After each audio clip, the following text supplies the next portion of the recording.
Hello YouTube family, कैसे हैं आप लोग। आई होप सब अच्छे होंगे। स्वागत करती हूँ स्टोरी मिनटू मेरे चैनल में। आज का वीडियो ब्लॉग भी गाइस कुछ पापा के हेल्थ से रिलेटेड है। जैसा कि कल मैंने वीडियो ब्लॉग डाला था, डॉक्टर ने क्या बोला था पापा को लेकर, पापा के हेल्थ को लेकर। और मतलब एक था कि चलो कोई बात नहीं, पापा इस तरह भी रहेंगे अगर, तो भी होता है ना कि हमारे सामने रहेंगे, है ना। बट न जाने क्या चीज़ हुई, क्या नहीं हुई, किससे गलती हो रही है। मतलब देखो, हम लोग तो डॉक्टर हैं नहीं। जो ट्रीटमेंट कर रहे हैं डॉक्टर अपने अकॉर्डिंग टू कर रहे हैं, और डॉक्टर को पता है कि इस बीमारी में क्या ट्रीटमेंट देना चाहिए, है ना। हमें तो कुछ पता नहीं है। देखिए, एक नॉर्मल फैमिली, नॉर्मल लोग जो होते हैं उनको कुछ नहीं पता होता है। जो भी डॉक्टर होंगे वो डॉक्टर की लैंग्वेज ही समझ सकते हैं और पता होता है कि हाँ क्या चीज़ें चल रही है। और जैसे कि पता है कि पापा को मेरे ब्रेन स्ट्रोक हुआ है, और आज जो है मतलब 23 मई को पापा को ये हुआ था। 23 मई से 23 में से अप्रोक्स 1 महीना हो गया, और ये एक्स्ट्रा इतना मतलब एक अप्रोक्स 1.5 महीने के करीब में होने जा रहा है। और पापा का जो बॉडी में जो भी मतलब, पहले पापा मेरे कैलाश में एडमिट थे। कैलाश से बहुत हम लोग के अकॉर्डिंग टू बहुत ज़्यादा बोल सकते हैं। जिनके पास पैसा है उनके लिए तो कोई बात नहीं, बट जिनके पास नहीं है, एक मिडिल क्लास के लिए, उनके लिए तो ये चीज़ें बहुत बहुत बड़ी रकम हो जाती है, राइट। तो उसी तरह कुछ हमारे साथ भी हुआ कि हमारे जितना मतलब भाई लोगों को, जितने भी हम लोगों की जितनी कैपेसिटी थी उतना हमने ट्रीटमेंट कराया प्राइवेट में, और उसके बाद से सफदरगंज में शिफ्ट कर दिया। लाइक 15-16 दिन बाद मतलब उन्होंने 15-16 दिन बाद सिर्फ आइस को ऐसे खोलना और बंद करना, बस इतना ही मूवमेंट किया था। उसके बाद से क्या है कि और कुछ प्रोसेस दिख नहीं रहा था वहाँ पे। तो डॉक्टर तो 3 दिन बाद ही बोल दिए थे कि लेके जाओ अपने फैमिली को, समझाओ कि ये चीज़ें सर्वाइव नहीं हो सकती है। बट कहते हैं ना, जब तक सांस चलती है तब तक आस रहती है। तो वही चीज़ें हम लोग के साथ में भी है। और पापा को मतलब एक अच्छा खासा लंबा चौड़ा इंसान सही सलामत ऑफिस से आने के बाद, मतलब ड्यूटी से आने के बाद, और ऐसा चीज़ हो गया तो वो अनएक्सपेक्टेड हो गई ये चीज़ें। बट कहते हैं नियति के आगे किसी की कुछ नहीं चलती है। जो नियति में लिखा होगा वही होगा। बट सबके लिए एक्सेप्ट करना तो एक बार को पॉसिबल है, बट जिस औरत के पति की हालत इतनी नाजुक है, इस तरह की है, उसके लिए एक्सेप्ट करना तो बहुत ही मुश्किल की बात है ना। इसी तरह कुछ मेरी मम्मी का भी हाल है। जैसे कि मैंने हेल्थ अपडेट कल दिया था आप लोगों को, कि डॉक्टर ने बोला था कि मतलब चल तो नहीं सकते, इस तरह से ही रहेंगे और लिक्विड डाइट पे ही रहेंगे। न जाने ये सारी चीज़ें होने के बाद भी एकदम से पापा का बीपी है, हालांकि पापा का बीपी हाई रह रहा है। 3 बार 4 बार 5 बार मेडिसिन देने के बाद भी ना बीपी एकदम हाई रह रहा है उनका हॉस्पिटल में। और हाई इन द सेंस कि मेडिसिन देने के बाद में 140 150 इस तरह से रह रहा है। 3-4 बार 5 बार मेडिसिन देने के बाद में जो हाई बीपी है वो 140 से ऊपर ही रह रहा है। अब समझ सकते हैं कि मेडिसिन अगर नहीं दिया जाए तो कितना हाई हो सकता है। अब ये सारी चीज़ें चलते चलते एकदम से पापा के पेटों में स्वेलिंग हो गई, और सूजन सी हो रही है। और सूजन होने के बाद में न जाने उनका ना यूरिन भी पास, मतलब रात में शाम से उनको यूरिन पास नहीं हो रहा था, तो उनको पेट में दर्द होने लगा।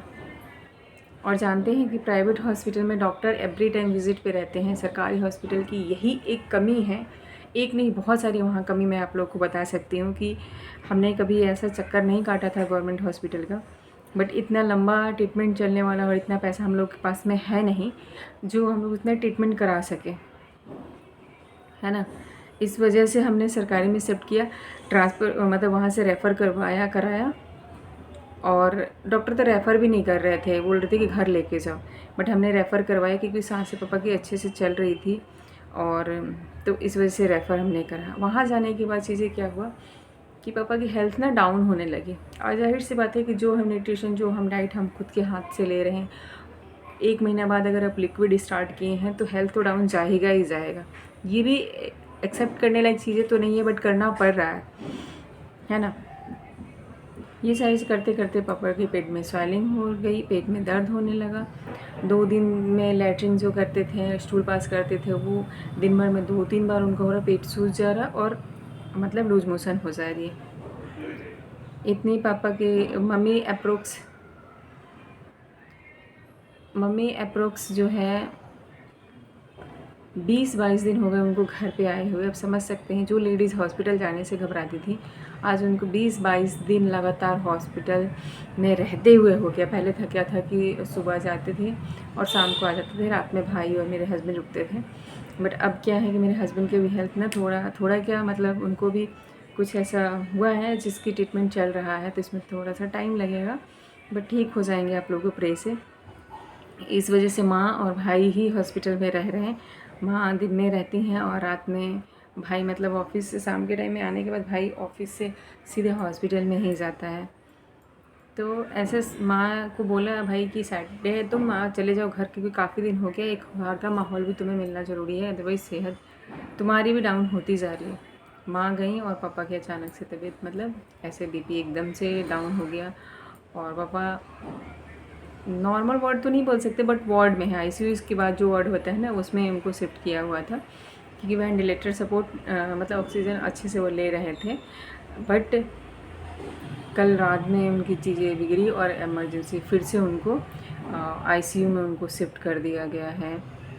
और ये सारी चीज़ें हैं कि उनको आईसीयू में शिफ्ट कर दिया गया। सबसे बड़ी चीज़ें बताए बुरी क्या लगती है, गवर्नमेंट की मुझे इसमें लगती है। आप लोग बताना अपनी ओपिनियन। देखिए एक नॉर्मल जो कैपेबल है वो तो प्राइवेट हॉस्पिटल में इलाज करा ले रहा है, जिनके पास में है, बिजनेस है, अच्छी जॉब है, अच्छा फाइनेंशियली है। बट सरकारी हॉस्पिटल होता है ना कि नॉर्मल फैमिली लोगों के लिए बनाया है, मिडिल क्लास के लिए बनाया, गरीबों के लिए बनाया गया है। वहाँ पे उस हिसाब से कोई भी ट्रीटमेंट नहीं दिए जाते हैं। जस्ट लाइक कि एक रूम में 6 बेड लगा हुआ है और उस एक वार्ड में कम से कम एक नर्सिंग स्टाफ इस तरह के पेशेंट के साथ में समझ सकते हैं कि ये आईसीयू से शिफ्ट हुए पेशेंट हैं, उनके साथ में भी एक नर्सिंग स्टाफ को ये लोग अलाउ नहीं करते, मतलब नहीं देते हैं। वहाँ पे जो भी चीज़ें हैं आपको खुद से करना होता है एवरी टाइम। एटलीस्ट ठीक है आप हम बॉडी की हेल्थ को ठीक कर मतलब जो मेडिसिन वगैरह है वो चीज़ें तो वो लोग देख सकते हैं, वो टाइम पे वो चीज़ें तो वो लोग देख सकते हैं नहीं, लेकिन कोई भी नर्सिंग स्टाफ उसमें देते नहीं है। चाहे जो भी कुछ होता है, कुछ लगता है, जो अटेंडेंट होते हैं कि ये चीज़ें हमारे समझ से बाहर हो रही है, क्या हो रहा है, तो जाके उनको बुला के लाना पड़ता है। ये सिचुएशन है हॉस्पिटल का। और कुछ पूछिए तो डॉक्टर कुछ भी सही जवाब नहीं देते हैं। सही जवाब मतलब नहीं देते हैं कि हाँ क्या हो रहा है, कितना रिकवरी हो रहा होगा कि नहीं होगा। एटलीस्ट ये सारी चीज़ देखिए, एक तो पेशेंट के जो घर वाले हैं वो ऑलरेडी इतने परेशान हैं, बट ये डॉक्टर के जो गवर्नमेंट हॉस्पिटल के डॉक्टर हैं ना, ये इनकी बिहेवियर इतनी गंदी है कि मैं आप लोगों से क्या बताऊँ। एटलीस्ट उन बंदों के साथ में इनको सिंपैथी के साथ में तो बात करना चाहिए। इतनी रूडली ये लोग बातें करते हैं। एक बंदा ऑलरेडी परेशान रहता है, ऊपर से इन लोगों का, डॉक्टर का, उनके नर्सिंग स्टाफ का बिहेवियर इतना गंदा कि मैं तो कहती भगवान किसी की हेल्थ ऐसे ख़राब ना करें कि हॉस्पिटल में जाके इतने टाइम तक रहना पड़े। गवर्नमेंट की तरफ से जितने भी पेशेंट एडमिट हो रहे हैं, आप सर गवर्नमेंट हॉस्पिटल है भेज दे रहे हो गवर्नमेंट की तरफ में कि इतने पेशेंट को एडमिट किया, इतने बेड दे दिया, ये ट्रीटमेंट चल रहा, लेकिन क्या दे रहा है उनके एक बार भी कोई क्वेरी करने नहीं आता। कोई भी गवर्नमेंट की तरफ से जैसे होते हैं ना कि पॉलिटिशियन वगैरह कोई भी जो हैं वो चेक करें, जो भी होते हैं उनके अधिकारी वगैरह जो बोलते हैं, उनके एक बार को जाके विजिट तो करना चाहिए ना। गवर्नमेंट की ये चीज़ें तो अलाउ करनी चाहिए थी ना कि एक जो है उसमें स्टाफ को, गवर्नमेंट स्टाफ को रखा जाए वहाँ पर, डॉक्टर से नहीं, पुलिस वगैरह इन सब से रिलेटेड, और वो बंदा लॉयल है। लेकिन आजकल कोई भी लॉयल्टी नहीं, कहीं भी लॉयल्टी नहीं, ना रिश्ते में रह गया है, ना मेडिकल में, किसी चीज़ में नहीं। इंसानियत के कहते हैं ना एकदम धजिया उड़ा के रख दिया है डॉक्टरों से लेके लोगों ने, सब ने। जो गलत कर रहा है वो तो चलो ठीक है कर रहा है, लेकिन जो गलत नहीं कर रहा वो इसमें इतना पिस रहा है कि मैं आप लोगों से क्या बताऊँ।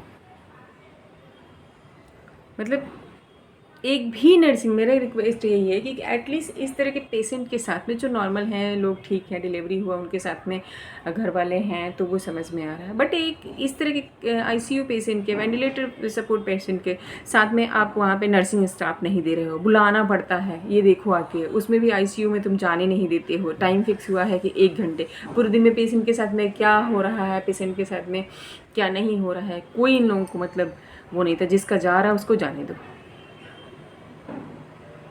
तो तो यही हेल्थ से रिलेटेड है। इसी वजह से थोड़ा परेशान है कि मतलब सरकारी हॉस्पिटल में ना मतलब सही से ये लोग केयर नहीं करते हैं और इस तरह से पेशेंटों को मतलब दिक्कतें होती है।